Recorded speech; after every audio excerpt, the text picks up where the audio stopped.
அரசு பள்ளிகள் மற்றும் அரசு உதவி பெறும் பள்ளிகளில் அடுத்த ஆண்டு முதல் கணினி அறிவியல் மற்றும் செயற்கை நுண்ணறிவு தொழில்நுட்பம் உள்ளிட்ட பாடத்திட்டம் கொண்டு வரப்படும் என பள்ளி கல்வித்துறை இயக்குனர் எஸ் கண்ணப்பன் கூறினார்.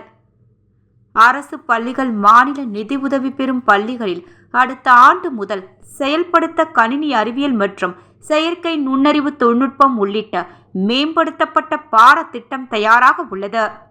இந்த பாடத்திட்ட மாற்றம் தகவல் தொழில்நுட்ப நிறுவனங்களின் உதவியோடு செய்யப்பட்டு 15 நாட்களில் முடிவடையும். பள்ளி கல்வியை நவீனப்படுத்த தமிழக அரசு 6029 மேல்நிலை பள்ளிகளில் உயர் தொழில்நுட்ப ஆய்வு கூடங்கள் அமைத்து வருகிறது. அரசு உதவி பெறும் 500 பள்ளிகளிலும் 3 மாதங்களில் 56 கோடி ரூபாய் செலவில் அமைக்கப்படும். 8000 அரசு நடுநிலை பள்ளிகளிலும் 10 கணினிகளுடன் உயர் தொழில்நுட்ப ஆய்வு கூடங்கள் இம்மாதத்திற்குள் அமைக்கப்பட்டு விடும். மேலும் 2291 ஆரம்ப பள்ளிகளில் ஸ்மார்ட் வகுப்பறைகள் அமைக்கப்படுகின்றன. அங்கு பணியாற்றும் ஆசிரியர்களுக்கு கணினி மற்றும் செயற்கை நுண்ணறிவு திறன் பயன்பாட்டில் பயிற்சி அளிப்பது பெரிய சவாலாகும்.